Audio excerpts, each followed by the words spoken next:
It was nearly 12:45 a.m. when I pulled into the driveway, headlights sweeping across the siding of our modest two-story home in Franklin. The air smelled like wet asphalt and gasoline. I had just finished a surprise emergency shift at the service station. Someone had called out last minute, and I didn't exactly have the luxury of saying no. Rent, repairs, and life don't pay themselves. As I shut the truck door and walked up the steps, all I could think about was crashing into bed next to my wife, Amber.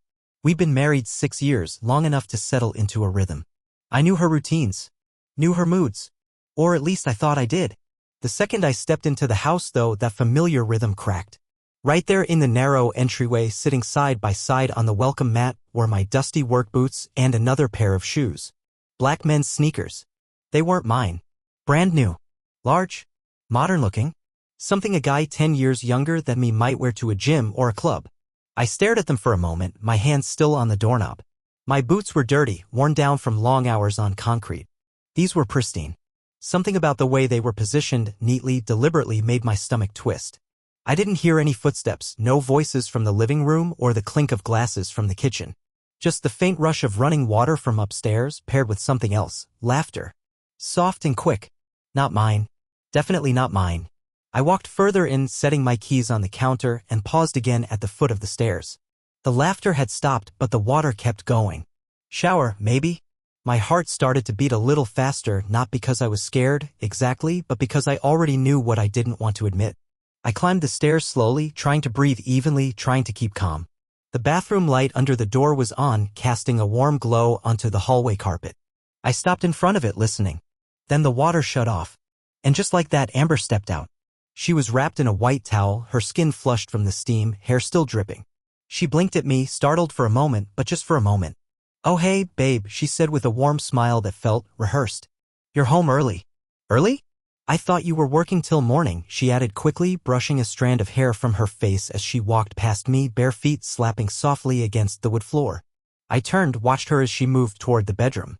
She opened the closet, hesitated, then picked up the black sneakers and pushed them deep into the back behind a row of boots she never wore. She didn't look at me once during the process. I opened my mouth, about to ask the obvious question. But nothing came out. There was a weight in my chest, a cold stone of something I couldn't name yet, not anger, not confusion. Something quieter. Something more dangerous. Amber came back out, now in one of my old t-shirts and pajama shorts, acting like the sneakers didn't exist, like the laughter I'd heard was just in my head. She stood in front of me and reached up, placing a kiss on my cheek. "You hungry?" she asked. "I made some pasta earlier. It's in the fridge." I nodded slowly. "Nah, I'm good." She smiled again and patted my chest. "Okay. I'm gonna crash then. Yoga class wore me out." Yoga. She'd only recently started going. Before that, she used to mock the idea, called it stretching with candles whenever her sister brought it up. But now she was going twice a week, sometimes 3, and coming home late every time. I watched her slip into the bedroom and close the door behind her. I stayed out in the hallway, leaning against the wall, listening. No footsteps. No whispers. No second person. Just silence. I walked to the closet. Opened it. The sneakers were still there, tucked behind the boots like they'd always been part of our lives. I crouched down, touched them. Size 12. Clean soles. Almost nowhere. No men I knew left behind shoes like that. I sat down on the edge of the bed, not saying a word. Amber was already under the covers, scrolling through her phone with a faint smile on her face, eyes glassy from sleep or something else. She didn't ask me about my shift. Didn't say she missed me or wondered why I was home late. Just tapped through her screen like nothing had changed. And I let her. I lay down next to her, staring at the ceiling while my brain churned like an engine stuck in neutral. Something wasn't right. Not just the shoes. Not just the laughter. It was the way she didn't flinch when I showed up unexpectedly. The way she had a story ready. The way she avoided looking me in the eye. I wanted to believe there was a good explanation. A friend's shoes, maybe? A cousin visiting? But then why hide them? I didn't sleep much that night. Every creak in the house made me sit up. Every time Amber shifted beside me, I tensed. I thought I knew this woman. Thought I knew my life. But that night marked something I couldn't name.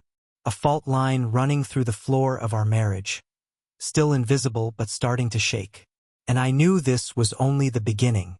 In the days that followed, the sneakers haunted me. I never mentioned them, and Amber never brought them up again. but they lingered in the back of my mind like a song you can't get out of your head.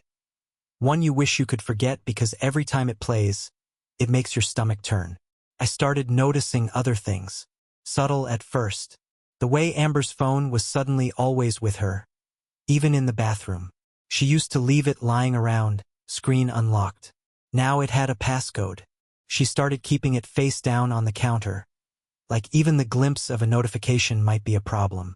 She used to ask about my work, even when I bored her to death with stories about busted radiators or customers trying to haggle over oil changes. But lately, she didn't ask anything. Didn't care if I came home greasy or dead tired. Conversations became transactional. Did you pay the water bill? Can you grab eggs on your way home? And then she'd disappear into another room. Amber had always hated yoga, called it pretentious. But after the night with the sneakers, she suddenly couldn't get enough of it. Weekend retreats, early morning sessions, evening flows with instructors she never mentioned before. She'd come home glowing, saying things like, "I feel centered," or "You wouldn't get it." I didn't. I tried. But something about it felt off. Her wedding ring, once proudly worn every day, had been absent more than once. The first time, she said it felt tight after hot yoga. The second time, she claimed it slipped off while doing dishes.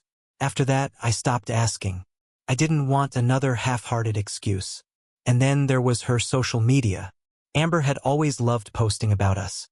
Vacations, birthdays, even those silly date night selfies at the local diner.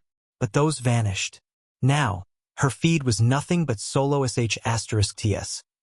Selfies in sunlit windows, aesthetic coffee cups, blurry photos of nature. No mention of me. No trace that she was even married. I asked her about it once, casually while she was editing a photo on her phone. "Hey, you haven't posted anything of us in a while." She didn't even look up. "I'm just trying to rebrand a bit. Clean, minimalist. Couple stuff doesn't really match the vibe." The vibe? I sat there nodding like that made sense. Like her marriage was some kind of marketing liability. It wasn't like I had proof. Nothing concrete. Just a growing list of things that didn't make sense anymore. And the worst part? I started doubting myself. I'd find reasons to explain it all away. Maybe I was being paranoid. Maybe work stress was getting to me. I didn't want to be that guy, the insecure husband who accuses his wife without cause. So I kept quiet, smiled when she smiled, laughed when she tossed jokes my way. But the gap between us was growing. I could feel it. One night, we sat on the couch watching a movie. Something mindless and loud. She was curled up on the other end, scrolling on her phone. I glanced over, just for a second, and saw a message pop up from a contact saved only as K. I couldn't read the full message, just the start. "Had a great time." She turned the screen down so fast I pretended not to notice. She didn't say anything. Neither did I. I thought about asking. Thought about grabbing the phone and demanding answers. But I didn't. Because once you ask that question, there's no coming back. Once it's out there, you're no longer the trusting husband. You're the one who shattered the illusion. So I said nothing.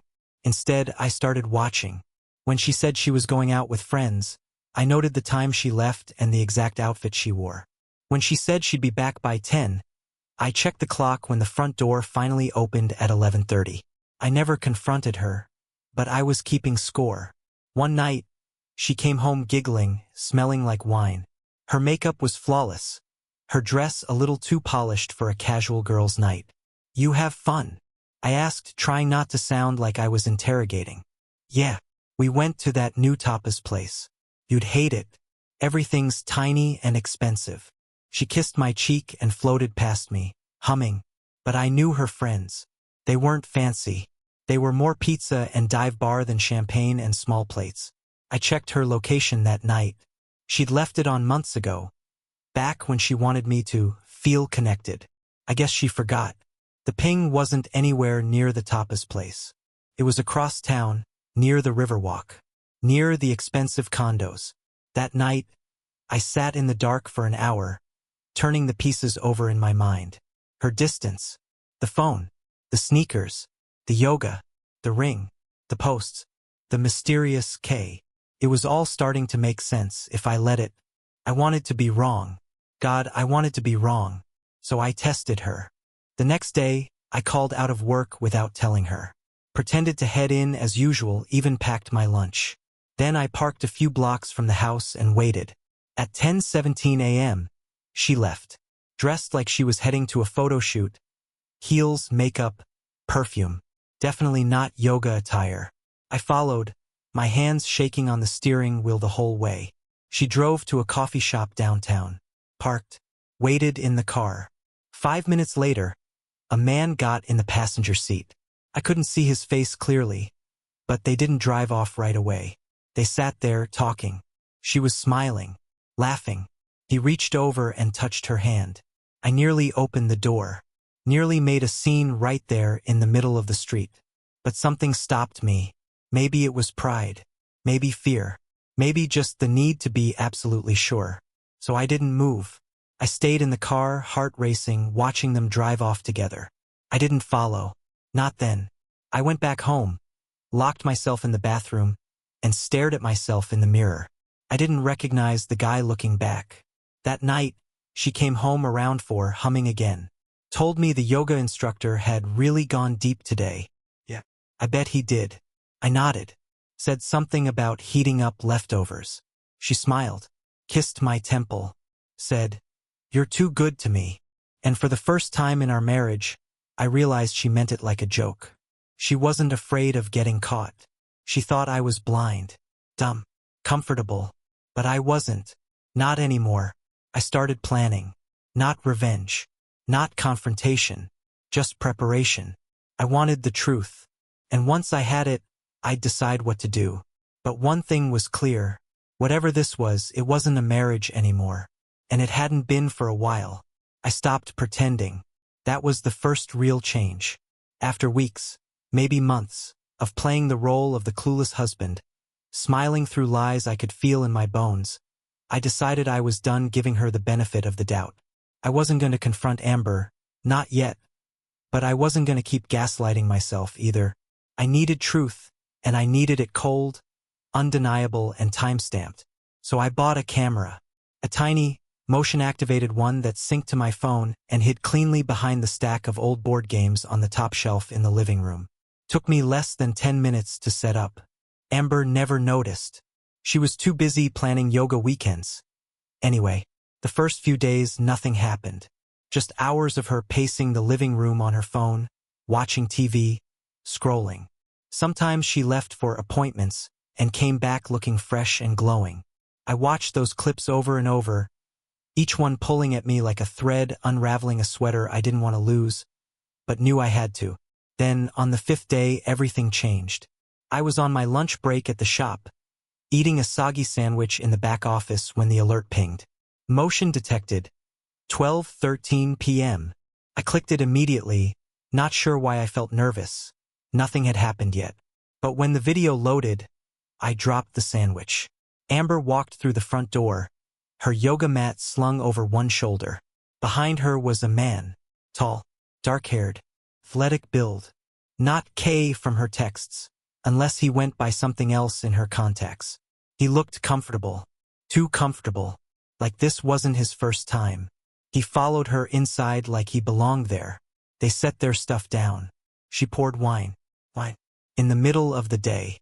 She laughed, touched his arm. They sat on the couch I'd saved 3 months to buy, and started talking. I couldn't hear the audio, but I didn't need to. Their body language said everything. His hand moved to her knee. She leaned into his shoulder. Then they kissed.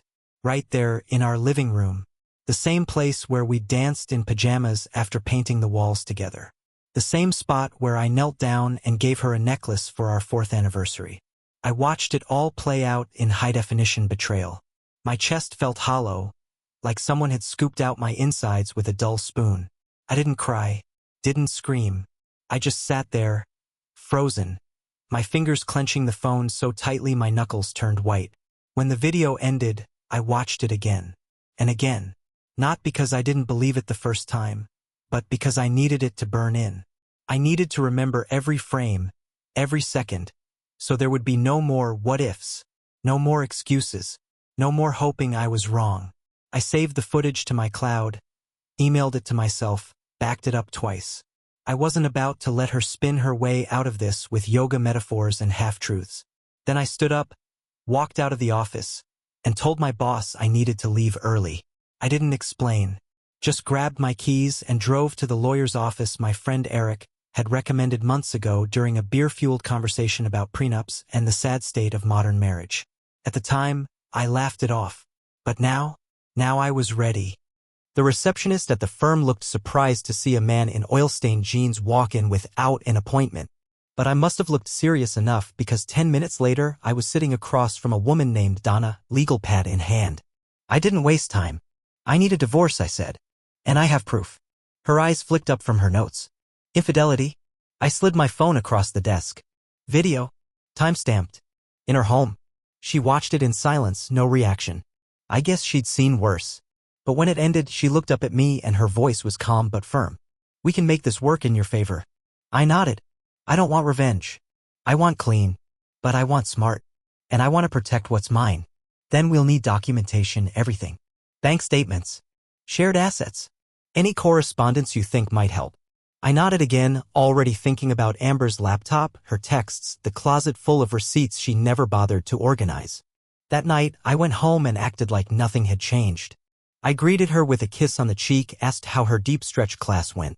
She beamed, told me she was finally feeling aligned. Aligned with who? Him? I made dinner, lasagna, her favorite, and we ate in silence like we always did now. She complimented the sauce. I said thanks.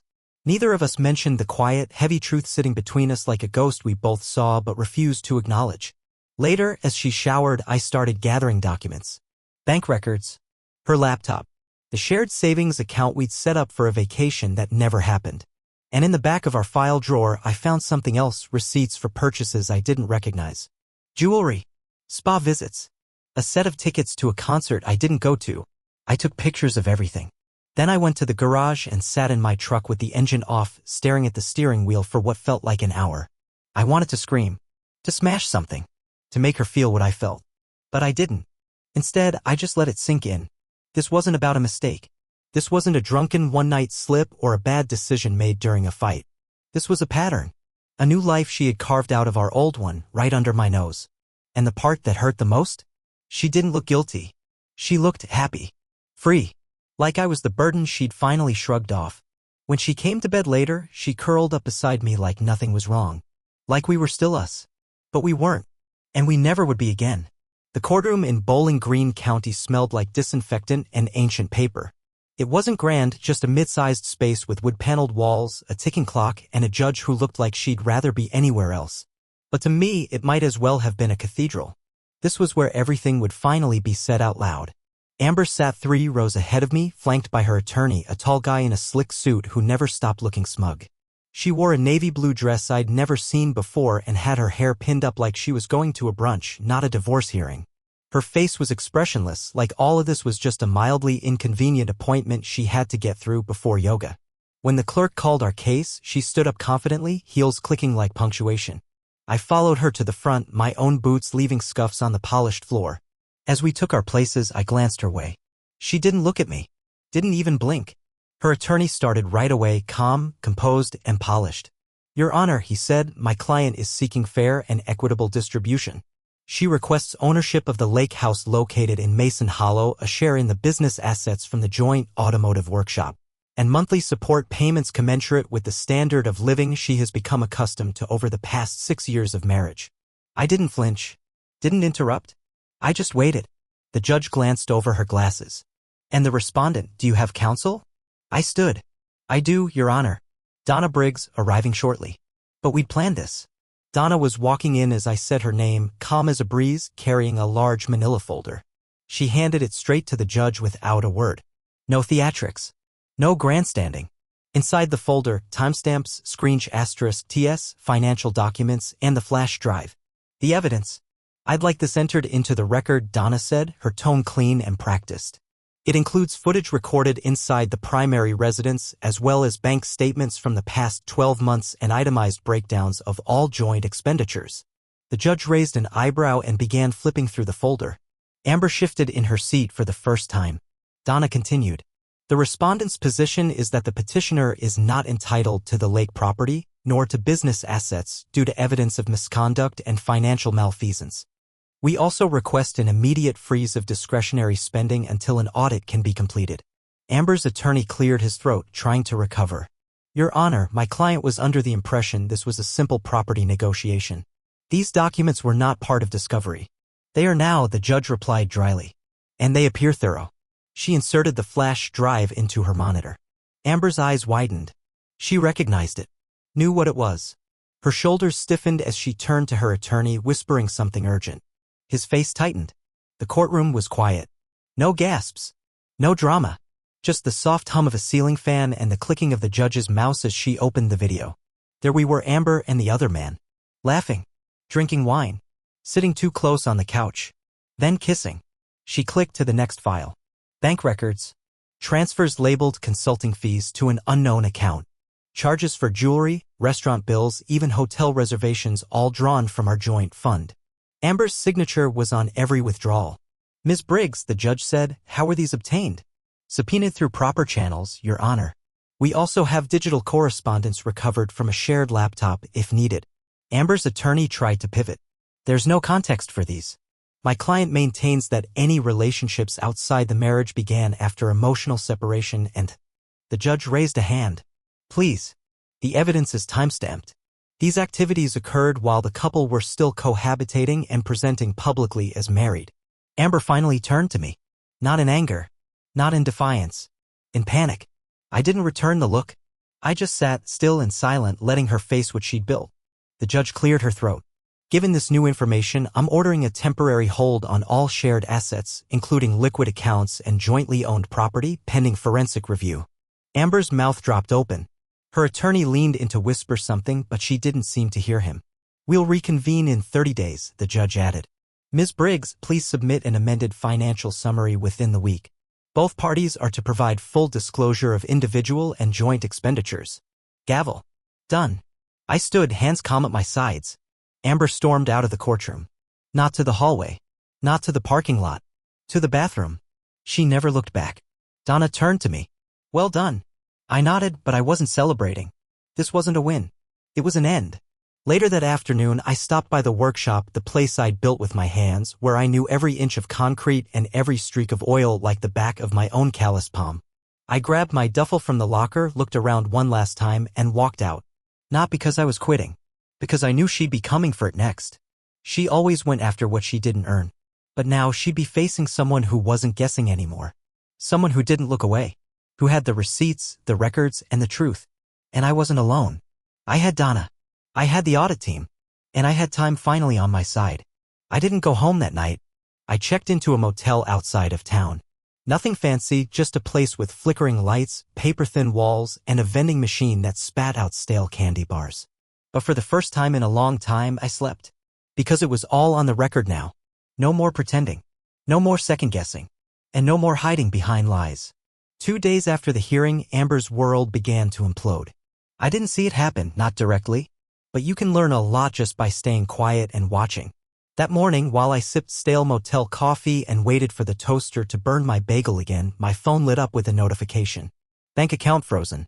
It wasn't just the joint one. It was all of them: checking, savings, credit cards. A court-ordered asset hold pending investigation. I'd filed the paperwork 2 weeks ago with Donna, knowing this moment would come, but the timing couldn't have been more perfect. Amber was mid-flight when she found out, literally. I found out later from mutual friends. She had booked a last-minute yoga retreat in Charleston, probably expecting to escape the tension and come back glowing like she always did. Instead, her card got declined at the airport smoothie bar. Then again at the boutique hotel when she tried to check in. Her face, I was told, went pale. She called her bank, got transferred around, and eventually was told to contact the family court for more information. She did call me once. Blocked number. Straight to voicemail. I didn't answer. She didn't leave a message. That night, I sat in the motel room, lights off, just the hum of the AC and a flickering TV rerun playing in the background. The footage was still on my laptop. I hadn't deleted it. Not out of spite, just. I didn't know. Maybe because part of me still couldn't believe it had happened in the first place. Maybe because it reminded me why I was here, alone, in a room with creaky floors and peeling wallpaper. By the third day, things escalated. Amber's lawyer reached out through Donna. An email, short and desperate, asking to discuss a potential settlement revision in light of recent events. Donna called me directly. "She's panicking," she said. "That freeze hit hard. There's suspicion of account stacking, funds moved under false designations, including personal use under business deductions." I exhaled slowly. "And the guy she brought into the house?" Donna paused. "Still digging, but we're getting close. Turns out he wasn't just a casual affair. His name was Marcus. Not a yoga teacher, not even in the wellness space. He was a freelance consultant. Well, that's what his LinkedIn said. Reality? He was broke. A walking red flag in designer jeans, selling smoke and mirrors to anyone desperate enough to listen, which apparently included my wife. From what we could tell, Amber had been funneling consulting payments to him through our shared account. Donna's team flagged 6 transactions in 3 months, each one labeled with vague terms like brand strategy and creative development. He had no registered business, no tax filings, just a personal bank account that lined up perfectly with each withdrawal. I kept my head down, still at the motel, eating takeout and brushing up on legalese. I wasn't hiding, I was bracing, because I knew what came next. And sure enough, it came. Day 5, around noon, I got a call from the front desk. "Sir, there's a woman asking for you. She's in the parking lot." I didn't ask who. I already knew. I stepped out and there she was, Amber. No yoga mat, no comm, just her, standing by a rental car, arms crossed, eyes red and tired. "Ryan," she said, voice shaky. "Please." I stayed by the door. "How'd you find me?" I guessed. Checked places I thought you'd go. This was number 3. I didn't respond. She stepped closer. "I can't access anything. They froze everything. I can't even pay for gas." I nodded. "That's what a court order does." "I didn't steal from you," she said quickly. "I didn't think it would be like this. You used our business account to pay your boyfriend." Her mouth opened, then closed. She didn't deny it. "You signed for every withdrawal," I added. "It's all documented." "I was scared," she said. "I didn't mean to hurt you." I tilted my head. "But you did." Silence. She stepped closer again, voice cracking. "Can we talk, please? Just somewhere private." 5 minutes. "No," I said. She blinked. "No, I don't trust you. And I'm not going to let you talk your way around this like you always do. There's nothing you can say that undoes what you did." I stepped back inside and closed the door. She didn't knock again. That night, I met with a digital forensics expert. Donna had set it up. A quiet guy in his 40s named Brent who worked out of a strip mall office that looked like it hadn't changed since the early 2000s. "Here's the laptop," I said, sliding Amber's old MacBook across the table. "She used this up until last winter." He powered it up.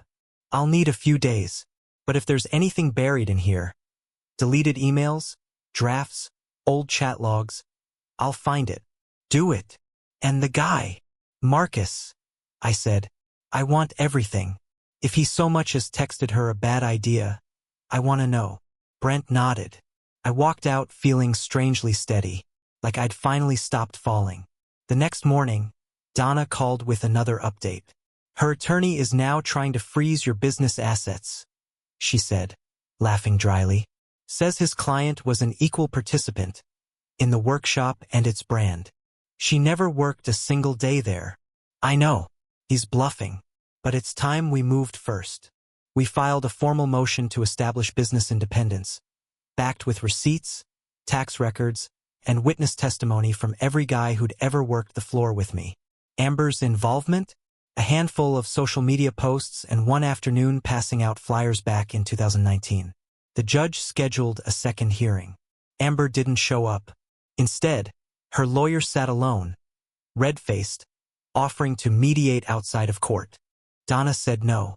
We were too far past kindness. By the end of the week, I received Brent's first findings. Dozens of emails, archived chat threads, drafts she thought she'd deleted, but more importantly, plan. Amber and Marcus had talked about setting up a consulting business together. They discussed ways to restructure the garage brand, redirecting ownership through a shell company Marcus had incorporated in Delaware.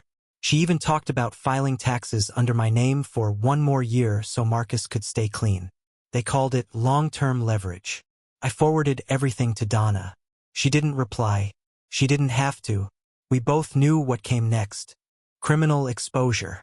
By the 7th day, Marcus vanished from social media. Accounts wiped. LinkedIn gone. Mutual friends said he'd gone silent. His last Instagram post was a beach picture with a caption, "New beginnings. No apologies. Coward." Amber, meanwhile, tried to pivot. She filed an emergency motion for access to her funds, claiming she was financially endangered. It was denied. In court, Donna handed the judge a printed transcript of the chats. Highlighted lines, strategic phrases, asset restructuring, tax filtering. Ryan won't see it coming. Amber looked like she might faint. The judge didn't even flinch. All personal accounts will remain frozen pending audit, she said. And based on these communications, I'm referring this case to the district attorney for review. That was the moment I knew. This wasn't just divorce anymore. This was collapse. And I wasn't under the rubble. I was walking out of it alive, alert, and finally free. The forensic report from Brent was worse than I expected. Worse in the sense that it wasn't just betrayal. It was premeditated, calculated, ugly in a way I hadn't seen coming. Amber and Marcus had been planning to saddle me with tax liability, falsify my signature on quarterly returns, shift ownership of the workshop to a business entity Marcus created, then walk away clean. They even joked about it in one email. "Let him build the castle," Marcus wrote. "We'll collect rent." I sent that one straight to Donna. Within 2 days, the court issued a subpoena for Marcus to testify. His employer, some boutique branding agency, put him on immediate leave once the documents became public. His contract was suspended, then revoked. Donna said quietly, "He's going to flip," and she was right. Under pressure, Marcus started cooperating. Submitted statements, handed over records, threw Amber under the bus with the desperation of a man trying to save his own skin. He claimed she manipulated him, that she was driving the strategy. Whether or not that was true didn't matter. What mattered was that now she was facing it alone. Amber's attorney withdrew a week later. She showed up at the next hearing by herself. No makeup, no tailored dress, just a plain cardigan, worn-out flats, and hands that couldn't stop shaking. She didn't speak unless asked, didn't fight for the house, didn't argue over the accounts, didn't even mention the lake property she once demanded with such confidence. The judge finalized the freeze on her assets, ordered restitution pending review, and referred parts of the case to the county fraud unit. No cuffs, no sentencing, but charges were now officially under consideration. A few weeks later, I was still living out of the motel, not because I had to, but because I liked the quiet. It was honest. I could wake up and hear nothing but wind outside the window, and I didn't have to brace for the next lie. That's when she came. Amber. She didn't knock right away, just stood outside for a while. I saw her through the curtain, thin, shivering, the kind of exhausted you don't recover from with sleep. When I opened the door, she didn't speak, just looked at me, eyes empty. Not sad, not pleading, just gone. She held out a folded piece of paper. I didn't take it. "You don't need to explain," I said. Her hand dropped. She nodded once, then turned and walked away. I never saw her again. They say closure is a myth, that you never really get it. But that moment, watching her leave without a word, without a lie, that was enough for me. I left town a month later, sold the workshop, let the audit team handle the rest. I didn't want the mess anymore, didn't need the weight. I moved to a different state, somewhere quieter, and opened a one-man garage near the edge of a highway no one famous had ever driven. It's not flashy, but it's mine. Every bolt, every invoice, every late-night oil change. It's all me now. No fraud, no trap, just work that I understand and a life I don't have to second-guess. The only thing I took from the old house, besides a duffel of clothes, was my forearm tattoo. A design I'd been thinking about since the start of all this. It's an eagle, wings spread wide, mid-flight. Freedom. It doesn't come easy. It doesn't come cheap. But when you earn it, you never forget the cost. And you never go back.